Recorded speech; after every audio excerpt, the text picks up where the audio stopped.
Me enteré que mi novia me engañaba cuando su amante fue al hospital, y me pusieron a mí como contacto de emergencia. Me llamo Sergio, tengo 31 años, y hasta hace poco creía que la vida que estaba construyendo era sólida. O al menos, suficientemente estable para seguir avanzando. Llevaba casi 4 años de relación con Laura. Nos conocimos en un bar, de esas historias que comienzan sin muchas expectativas pero que de repente se convierten en parte de tu día a día. Todo fluyó. Nos mudamos juntos al año. Nos reíamos, hacíamos planes de viajes, teníamos amigos en común, incluso estábamos empezando a hablar de tener hijos en un futuro cercano. Yo no era perfecto, y ella tampoco, pero en mi cabeza, éramos un equipo. Unos otros que se enfrentaba al mundo. Por eso, lo que pasó, me cayó como una traición tan inesperada, tan absurda, que todavía me cuesta creerlo.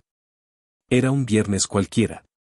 Estaba en la oficina, con el teléfono en silencio, cuando vi que tenía varias llamadas perdidas de un número desconocido. No le di mucha importancia al principio, pensé que era alguna llamada equivocada o spam. Pero entonces entró un mensaje. Era de la recepción de un hospital. Decía: por favor, Sergio, necesitamos que se comunique urgente. Usted es el contacto de emergencia para Adrián Gómez. Adrián Gómez. El nombre no me sonaba de nada. Me quedé mirando la pantalla, tratando de recordar si conocía a alguien con ese nombre. Pero no. Nada. Era un completo desconocido. Aún así, la frase contacto de emergencia me dejó inquieto. ¿Por qué alguien que no conocía me pondría como contacto? ¿Sería un error? ¿Una confusión? Decidí llamar. Me atendió una enfermera, con voz seria. Me dijo que Adrián Gómez había sufrido un accidente, que estaba en observación y que al buscar su contacto de emergencia, figuraba mi número. No sé quién es esa persona, le dije, casi en automático. Figura como contacto principal, me insistió. ¿Podría acercarse al hospital? Nos vendría bien alguien para darle apoyo emocional y, bueno, para los trámites si es necesario. Yo seguía sin entender nada. Estaba por decir que no, que debía haber una confusión, cuando la enfermera, casi como un detalle de último minuto, me agregó. Su pareja, Laura, nos dijo que eras la persona más cercana. Laura. Mi Laura. Ahí sentí que algo dentro mío se rompía. Porque de repente, todo tenía sentido, y a la vez, no tenía ninguno. Me quedé con el celular en la mano, mirando el vacío.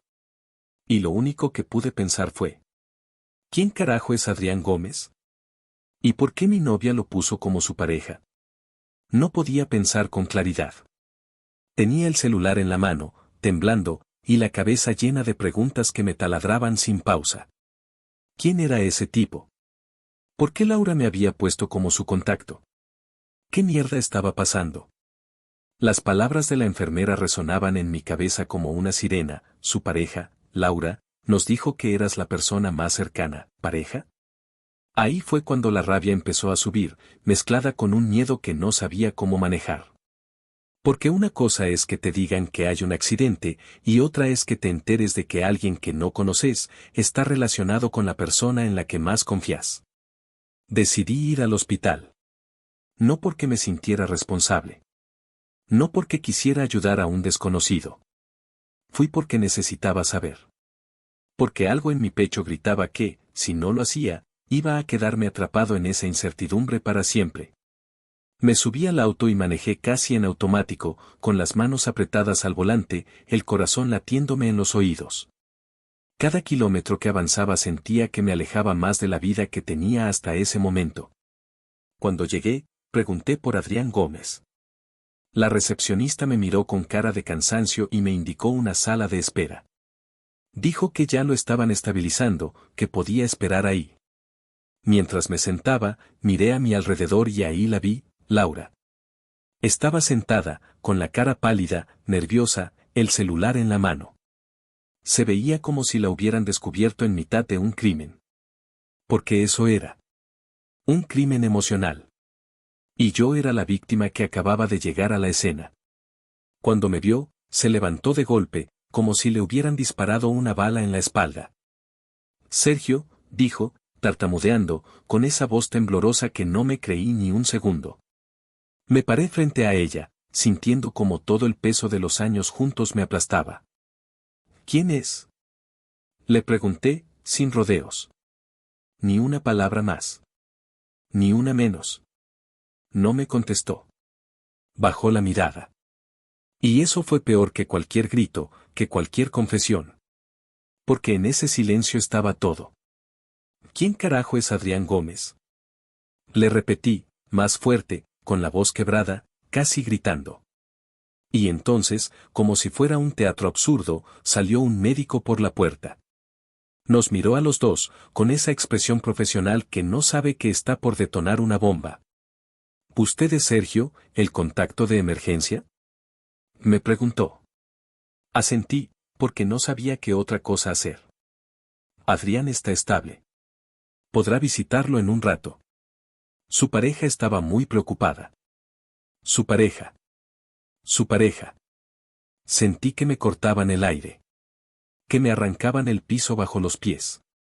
Laura intentó explicarse. Se acercó a mí, puso una mano en mi brazo, pero la saqué de un manotazo. ¿Qué carajo me estás haciendo? Le pregunté, con los ojos llenos de lágrimas, con la voz hecha pedazos. Ella tartamudeó. Sergio, no es lo que pensás. No es lo que pensás. La frase más gastada, más inútil, más vacía. Ahí fue cuando, como si el universo quisiera rematarme, la madre de Adrián salió del fondo de la sala y la abrazó a ella. A mi novia. Le dijo. Gracias por estar acá. Sos la única que siempre está para él. Y yo me quedé parado. Mirando. Escuchando. Sintiendo que todo lo que había construido en mi cabeza se desmoronaba como un castillo de arena. No sé cuánto tiempo estuve ahí parado, como una estatua rota. Todo a mi alrededor se volvió un murmullo lejano, como si estuviera atrapado en una escena a la que no pertenecía. La madre de Adrián abrazando a Laura, agradeciéndole por estar siempre, me sonaba como un zumbido lejano, pero cada palabra me perforaba como si me la gritaran al oído. Laura, mi novia, la mujer con la que compartí casi 4 años de mi vida, era la única que siempre estaba para él. Y yo, el idiota que creía ser el centro de su vida, era solo una figura de cartón, una excusa, un fantasma que usaron para tapar su mentira. No podía más. Me acerqué, casi tambaleando, y le hablé a Laura, directo, sin rodeos, con la voz cargada de un dolor que no sabía cómo sostener. ¿Hace cuánto? Ella tragó saliva. Se le llenaron los ojos de lágrimas, pero ya no me importaba. Las lágrimas no lavan la mierda que uno elige hacer. Sergio, por favor, escúchame. Levanté la mano, la frené en seco. No. No quiero excusas. Quiero la verdad. Toda. Ahora. Laura me miró, con la cara desencajada, como si no supiera cómo seguir sosteniendo la mentira. Se pasó la mano por el pelo, respiró hondo, y finalmente lo dijo. Hace más de 1 año. Más de 1 año. Más de 1 año acostándose con otro mientras dormía conmigo. Más de 1 año llenándome de besos por las mañanas, cocinando juntos, haciendo planes, mientras se acostaba con otro. Mientras yo la esperaba en casa, confiando, creyendo en sus palabras, en sus excusas de salidas con amigas, trabajo extra, reuniones que se alargan. ¿Y me pusiste como contacto de emergencia? Le pregunté, casi riendo de la ironía, de la humillación, de lo surrealista que era todo. Ella bajó la mirada. No tenía a quién más poner. Ahí supe que no era solo una traición. Era un abuso. Una utilización de mi vida, de mi tiempo, de mi amor, como un recurso más para sostener su mentira. Yo era el respaldo, el plan B, el tipo que estaba por si acaso. El que podía aparecer si el amante colapsaba. El que se haría cargo, incluso, de la basura que no era mía. No la dejé seguir hablando. No quería escuchar más. No quería escuchar sus no sé qué me pasó, sus no quise hacerte daño, sus te juro que pensé dejarlo. No quería nada de eso. Solo le dije una cosa. No me llames más. Nunca. Ni para explicarte. Ni para pedirme perdón. Ni para intentar arreglar lo que no tiene arreglo. Me di media vuelta y salí de ese hospital con la cabeza baja, el pecho en llamas y la certeza brutal de que la persona en la que más confié nunca fue quien yo creía. Después de esa noche, no volví a contestar un mensaje de Laura. No respondí sus llamadas. No la busqué. No fui a su casa a recoger nada, porque todo lo que había ahí ya no tenía valor para mí. Me mudé. Cambié de gimnasio, de supermercado, de rutas habituales. Me hice invisible en los lugares donde podría cruzarla, porque entendí que lo único que podía hacer para salvarme era cortarlo de raíz. Todo. Sin excusas. Sin escenas. Sin mirar atrás. No fue fácil. Los primeros días estaba en shock. Me despertaba sobresaltado en mitad de la noche, pensando que todo había sido un sueño, que en cualquier momento ella iba a entrar por la puerta, sonriendo como si nada hubiera pasado, preguntándome si quería café. Y después, cuando entendía que no era un sueño, me venía la náusea, el vacío, el asco. Me sentía usado. Ridiculizado. Como si durante más de un año me hubieran disfrazado de payaso para entretenerse a mis espaldas. Porque eso era, un show. Pero el tiempo, como dicen, es un animal raro. Al principio te muerde, te desgarra, pero luego, empieza a soltar. Y cuando te das cuenta, ya no duele igual. Mientras yo me rearmaba en silencio, las noticias empezaron a llegar. No porque las buscara, sino porque la vida es un círculo, y lo que uno hace, vuelve. Me enteré que Adrián, el amante, salió del hospital, pero con complicaciones. No podía volver a trabajar por un tiempo, y la situación económica empezó a apretarlos. Laura, que siempre había jugado a ser la incondicional, empezó a cansarse. Porque claro, una cosa es tener una aventura emocionante, con adrenalina, escapadas, mensajes secretos, y otra muy distinta es enfrentar las cuentas, las deudas, las responsabilidades de la vida real.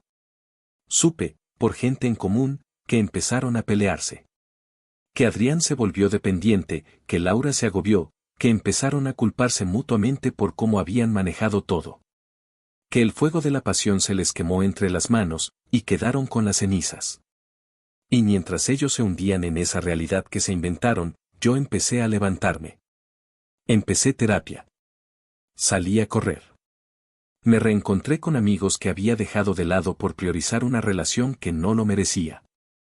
Me inscribí en un curso de fotografía, algo que siempre había querido hacer y nunca me animé. Y empecé a sonreír otra vez, no porque todo estuviera bien, sino porque entendí que no necesito entenderlo todo para seguir adelante. A veces la vida no te debe explicaciones. A veces simplemente te da una cachetada brutal, y después te deja elegir, quedarte tirado o levantarte. Yo elegí levantarme. ¿Y ellos? Ellos se quedaron juntos, sí. Pero no por amor. Se quedaron atados a su propia culpa. A su mentira. A esa vida que construyeron sobre un engaño. Porque pueden seguir con su historia, pero cada vez que se miren a los ojos, van a saber quiénes son realmente. Yo, en cambio, me fui limpio. Roto, sí. Pero limpio. Y eso, después de todo, es la mayor victoria.